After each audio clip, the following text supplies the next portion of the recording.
一起步陣嘅精英大師係相當之快，紅旗飛揚亦係唔慢嘅。水星喳聲擺咗喺前面啊，再後啲跟住係勁闖大愛蘭就係芙蓉鎮。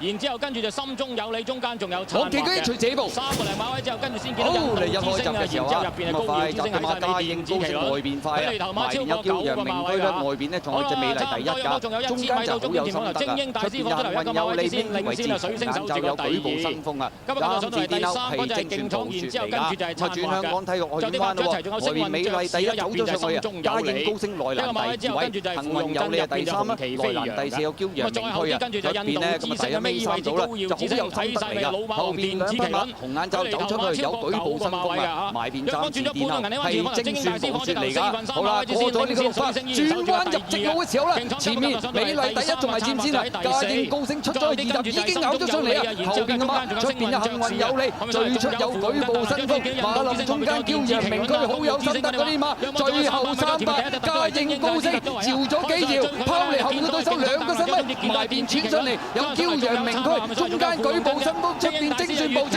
最後100米到啦！嘉應高升相當輕鬆啊，拋離後面嘅對手，贏出呢場8週年紀念短途杯，追平咗真係犀利啊！追平咗21年精英大師，保持咗咁啊21年17連勝嘅紀錄啊！咁啊今場賽事入關都已經係將後邊嘅對手完全掟甩咗啦！咁啊計埋今場。 8週年紀念短途杯，嘉應高升已經合共贏出7場嘅1級賽事。咁啊，當然啦，呢場就係速度系列嘅頭關啦。8週年紀念短途杯，當然繼續向住3冠短途王進發。